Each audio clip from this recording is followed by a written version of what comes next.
अस्सलामु अलैकुम वरहमतुल्लाहि वबरकातुहू।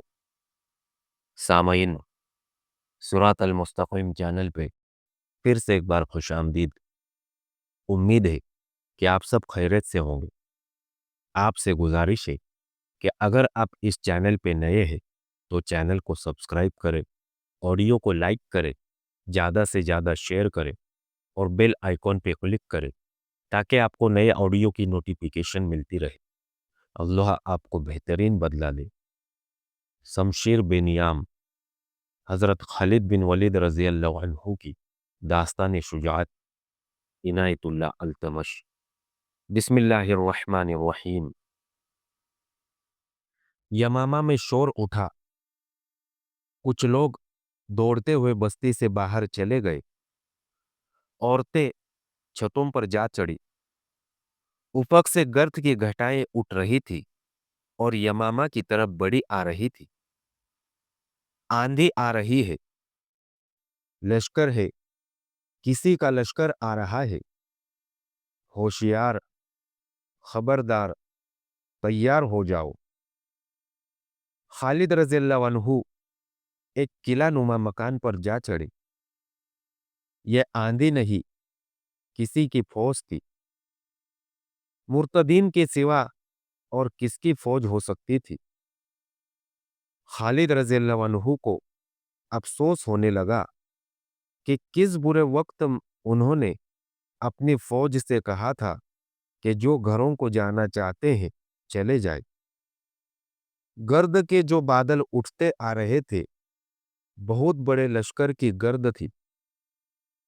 खालिद रज़ियल्लाहु अन्हु के पास सिर्फ 2000 नफरी थी, या वो नफरी थी जो अभी अभी फौज में शामिल हुई थी। इस पर अभी भरोसा नहीं किया जा सकता था, लेकिन और हो भी क्या सकता था।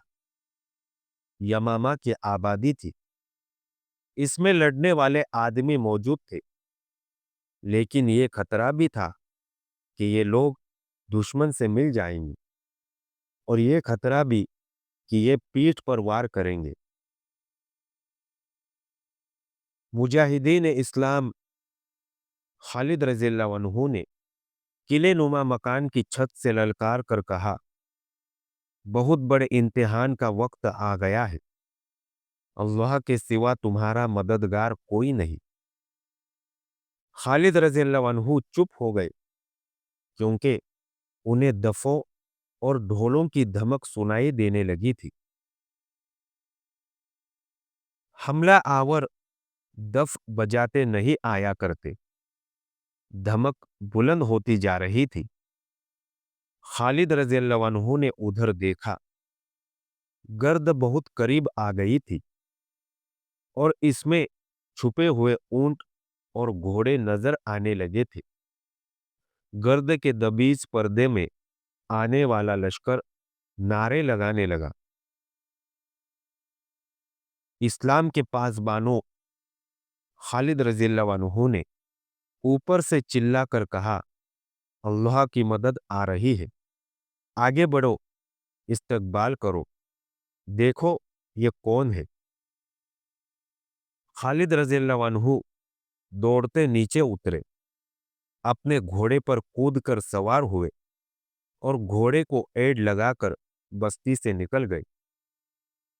आने वाला लश्कर बस्ती से कुछ दूर रुक गया और दो घुड़सवार आगे बढ़े। खालिद रज़ियल्लाहु अन्हु उन तक पहुंचे और घोड़े से उतरे। वो दोनों सवार भी उतरे आए। वो मुजीर और राबिया कबीलों के सरदार थे। मदीना से इत्तिला आई थी कि तुम्हें मदद की जरूरत है। एक सरदार ने कहा, मैं 4000 आदमी साथ लाया हूं। इनमें शतूर सवार है, घुड़सवार भी है और पियादे भी, और 4000 की तादाद मेरे कबीले की है। दूसरे सरदार ने कहा।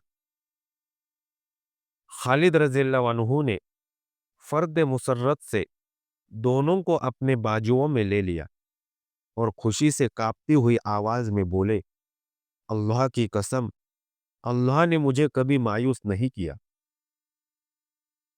खालिद रज़ियल्लाहु अन्हु के पास अब 10,000 नफरी का लश्कर जमा हो गया था। उन्होंने मुजीर और राबिया के सरदारों को अच्छी तरह समझा दिया कि इन्हें कहाँ जाना है और दुश्मन कितना ताकतवर है। हम तुम्हारी मदद को आए हैं वलीद के बेटे, एक सरदार ने कहा। हमारी मंजिल वही है जो तुम्हारी है।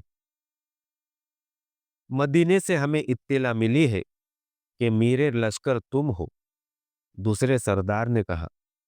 जहां कहोगे चलेंगे, दुश्मन जैसा भी हो लड़ेंगे। खालिद रज़ियल्लाहु अन्हु ने ईरानी सल्तनत के एक हाकिम हरमज के नाम पैगाम लिखवाया। उस वक्त इराक ईरान की शहंशाही का एक सूबा था। उसका हाकिम या अमीर हरमज था, जिसकी हैसियत आजकल के गवर्नर जैसी थी। उसका जिक्र पीछे आ चुका है। वो बड़ा ही बदनीयत, झूठा और फरेबकार था। कमीनगी में उसका नाम जरबुल मसल के तौर पर इस्तेमाल होता था। खालिद रज़ियल्लाहु अन्हु ने उसके नाम खत लिखवाया। तुम इस्लाम कबूल कर लोगे तो तुम्हारे लिए अमन होगा, अगर नहीं तो अपना इलाका सल्तनत इस्लामिया में शामिल कर दो। इसके हाकिम तुम ही रहोगे और मदीना की खिलाफत को जिजिया अदा करते रहोगे। इसके एवज तुम्हारी और तुम्हारे लोगों की सलामती और दिफा के जिम्मेदार हम होंगे। अगर ये भी मंजूर नहीं तो अपनी सलामती के जिम्मेदार तुम खुद होगे। अल्लाह ही जानता है कि तुम्हारा अंजाम क्या होगा। फतह व शिकस्त अल्लाह के इख्तियार में है, लेकिन मैं तुम्हें खबरदार करना अपना फर्ज समझता हूँ कि हम वो कौम है जो मौत को इतनी आशिक है जितनी तुम्हें जिंदगी अजीज है। मैंने अल्लाह का पैगाम तुम तक पहुंचा दिया है। खालिद रज़ियल्लाहु अन्हु ने ये खत एक एलची को देकर कहा कि वो दो मुहाफिज अपने साथ ले जाए और जिस कदर तेज जा सकता है ये पैगाम हरमस तक पहुंचाए और जवाब लाए। तुम्हारी वापसी तक मैं यमामा में नहीं हूंगा। खालिद रज़ियल्लाहु अन्हु ने एलची से कहा, मुझे इराक की सरहद पर कहीं ढूंढ लेना। अबला को याद रखना, वहां से तुम्हें पता चल जाएगा कि मैं कहाँ हूं। एलची की रवानगी के फौरन बाद खालिद रज़ियल्लाहु अन्हु ने 10,000 के लश्कर को कूच का हुक्म दे दिया। खालिद रज़ियल्लाहु अन्हु को मालूम नहीं था कि अल्लाह की अभी और मदद उसकी मुंतज़िर है। अमीरुल मोमिनीन हज़रत अबू बकर रज़ियल्लाहु अन्हु ने शुमाल मशरिक अरब के इलाकों में आबाद 3 कबीलों के सरदारों मज़ऊर बिन ऐदी, हरमला और सुलमा को पैगाम भेजे थे कि अपने अपने ज्यादा से ज्यादा ऐसे आदमी मुसन्ना बिन हारिसा के पास ले जाए जिन्हें जंग का तजुर्बा हो और जो पीठ दिखाने वाले न हो। उन्हें यह भी लिखा गया था कि खालिद रज़ियल्लाहु अन्हु अपनी फौज लेकर आ रहा है और वो उनका और अपने लश्कर का सालारे आला होगा। उबला और दिगर ऐसे इलाकों जहां अरबी मुसलमान ईरानियों के महकूम थे, सूरत हाल कुछ और ही हो चुकी थी। पहले मुसन्ना बिन हारिसा ने इन बस्तियों के चंद एक जोशीले जवानों को ईरानियों की फौजी चौकियों और फौजी काफिलों पर शबखून मारने के लिए अपने साथ रखा हुआ था, लेकिन अब इस महकूम आबादी में से एक फौज तैयार करनी थी। कुछ फौज तो उसने अपने कबीले बकर बिन वाइल से तैयार कर ली थी, जो मदीना के एक सालार अला बिन हजरमी के दोष बदोश इराक की सरहद के इलाकों में मुर्तदीन के खिलाफ लड़ी भी थी। मुसन्ना ने ईरानियों के महकूम मुसलमानों को इत्तिला भेज दी थी कि जिस कदर जवान आदमी वहां से निकल बाहर आ सके आ जाए। मुसलमानों का वहां से निकलना खतरे से खाली नहीं था, क्योंकि जरतुश्तों की फौज मुसलमानों की बस्तियों पर कड़ी नजरें रखे हुए थी। उन्हें मालूम था कि उन पर शबखून मारने वाले यही मुसलमान हैं। अब ईरान की फौज को नए अहकाम मिले थे। ये अहकाम जारी करने वाला इराकी सूबे का हाकिम हरमज था। चंद ही दिन पहले का वाकया था कि खालिद रज़ियल्लाहु अन्हु का एलची आया तो हरमज ने चेहरे पर नफरत और रौनक के आसार पैदा कर लिए थे। मैं किसी मुसलमान की सूरत नहीं देखना चाहता, उसने कहा था, लेकिन मैं देखना चाहता हूं कि वो क्यों आया है। जरतुश्त की कसम, एक दरबारी ने उठकर हरमज से कहा, खालिद रज़ियल्लाहु अन्हु का एलची कोई पैगाम लाया होगा जो उसकी अपनी मौत का पैगाम साबित होगा। ले आओ उसे अंदर, हरमज ने कहा। खालिद रज़ियल्लाहु अन्हु का एलची दो मुहाफिजों के साथ बड़े तेज कदम उठाता हरमज के दरबार में दाखिल हुआ और सीधा हरमज की तरफ गया। दो बर्छी बरदारों ने सामने आकर रोका, लेकिन वो दोनों के दरमियान से गुजरकर हरमज के सामने खड़ा हुआ। अस्सलामु अलैकुम, एलची ने कहा। हरमज आतिश परस्तों को खालिद रज़ियल्लाहु अन्हु सालार मदीना का सलाम पहुंचे, जिनका एक पैगाम लाया हूं। हम उस सालार का सलाम कबूल नहीं करेंगे जिसके एलची में इतनी भी तमीज नहीं कि हमारे जाहो जलाल को पहचान सके। हरमज ने हिकारत से कहा, क्या मदीना में जंगली और गवार आबाद है? क्या तुम्हें बताया नहीं गया कि तुम एक शाही दरबार में जा रहे हो? तुम्हें दरबार के आदाब भी सिखाए नहीं गए? मुसलमान सिर्फ अल्लाह के दरबार के आदाब से आगा होता है। एलची ने जुर्रत से सर कुछ और ऊंचा करके कहा, उस इंसान को इस्लाम कोई हैसियत नहीं देता जो अल्लाह के बंदों पर अपने दरबार का रोब गांठता है।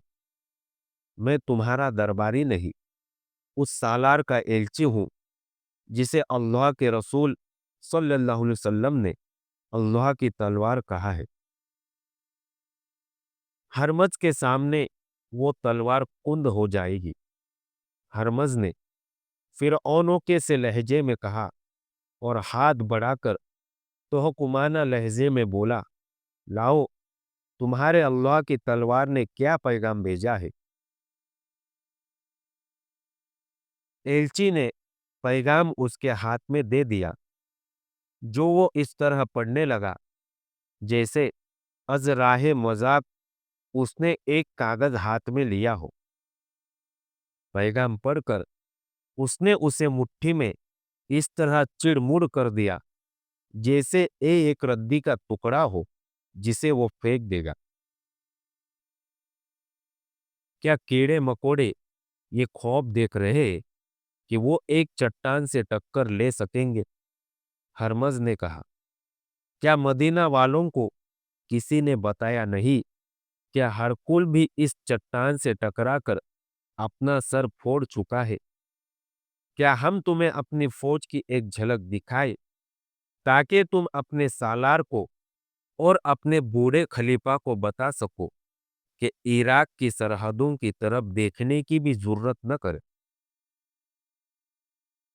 مجھے سالار اعلیٰ نے صرف یہ حکم دیا تھا کہ یہ پیغام ہرمز تک پہنچا کر اس کا جواب لاؤ۔ ایلچی نے کہا، میں تمہاری کسی بات کا جواب نہیں دے سکتا کیونکہ مجھے ایسا کوئی حکم نہیں ملا۔ تم جیسے ایلچی کے ساتھ ہم یہ سلوک کیا کرتے ہیں کہ اسے قید خانے میں پھینک دیتے ہیں۔ ہرمز نے کہا، اگر ہم رحم کریں تو اسے قید خانے کی اذیت سے بچانے کے لیے جلاد کے حوالے کر دیتے ہیں۔ میری جان میرا اللہ کے ہاتھ میں ہے۔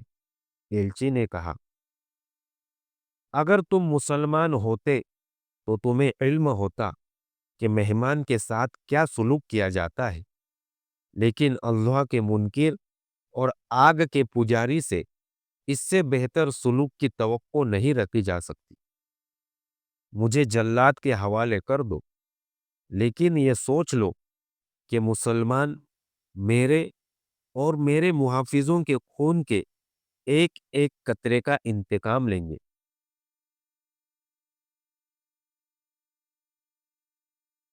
ہرمز بدک کر سیدھا ہو بیٹھا۔ غصے سے اس کی آنکھیں لال سرخ ہو گئی۔ ویسی ہی سرخی اس کے چہرے پر آ گئی جیسے وہ خالد رضی اللہ عنہ کے اس ایلچی کو کچا چبا جائے گا۔ نکال دو اسے ہمارے دربار سے، ہرمز نے گرج کر کہا۔ 4-5 درباری جن کے ہاتھوں میں برچیاں تھی تیزی سے آگے بڑھے۔ ایلچی کے دونوں محافظوں نے تلواریں نکال لی۔ پہلے وہ دونوں ایلچی کے پیچھے کھڑے تھے، اب وہ ایلچی کے پہلوؤں میں اس طرح کھڑے ہو گئے کہ ان کے پیٹھیں ایلچی کی طرف تھی۔ ہرمز، ایلچی نے باروب آواز میں کہا، جنگجو میدان جنگ میں لڑا کرتے ہیں، اپنی طاقت کا گھمنڈ اپنے دربار میں نہ دکھا۔ مجھے اپنے سالار کے پیغام کا جواب مل گیا ہے۔ تجھے ہماری کوئی شرط قبول نہیں، کیا یہی ہے تیرا جواب؟ نکل جاؤ اس دربار سے، ہرمز نے غصے سے کانپتی ہوئی بلند آواز میں کہا۔ اپنے سالار سے کہنا میری طاقت کو میدان جنگ میں آزما لے۔ ہرمز کے برچی بردار درباری اس کے اشارے پر رک گئے تھے۔ ایلچی کے محافظوں نے تلواریں نیاموں میں ڈال لی۔ ایلچی پیچھے کو مڑا اور تیز قدم دربار سے نکل گیا۔ دونوں محافظ اس کے پیچھے پیچھے جا رہے تھے۔ ہرمز نے مٹھی کھولی جس میں خالد رضی اللہ عنہ کا پیغام چڑ مڑ کیا ہوا تھا۔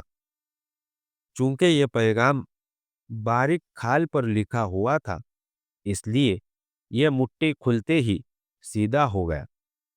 ہرمز نے یہ پیغام فارس کے شہنشاہ ارد شہر کی طرف اس اطلاع کے ساتھ بھیج دیا کہ وہ مسلمانوں کے مقابلے کے لیے فوری طور پر سرحد کی طرف کوچ کر رہا ہے اور وہ مسلمانوں کو سرحد سے دور ہی ختم کر دے گا۔ ہرمز کا اقبال بلند ہو۔ اس کے ایک درباری نے کہا، جس دشمن کو آپ سرحد سے دور ختم کرنا چاہتے ہیں وہ پہلے ہی سرحد کے اندر موجود ہے۔ ہرمز نے سوالیہ نگاہوں سے اس کی طرف دیکھا۔ یہ وہ عربی مسلمان ہے، اس درباری نے کہا، جو دجلہ اور فرات کے اس علاقے میں آباد ہے جہاں یہ دونوں دریا ملتے ہیں۔ یہ علاقہ ابلا تک چلا جاتا ہے۔ انہوں نے کبھی بھی سلطنت ایران کے خلاف جنگ شروع کر رکھی ہے۔ مدینہ والوں نے ہم پر حملہ کیا تو یہ مسلمان ان سے مل جائیں گے۔ میں ایک عرض کرنے کی ضرورت کرتا ہوں۔ ایک فوجی مشیر نے کہا، کئی دنوں سے اطلاعیں مل رہی ہے کہ مسلمان جو لڑنے کے قابل ہے یعنی جوان ہے وہ اپنی بستیوں سے غائب ہوتے جا رہے ہیں۔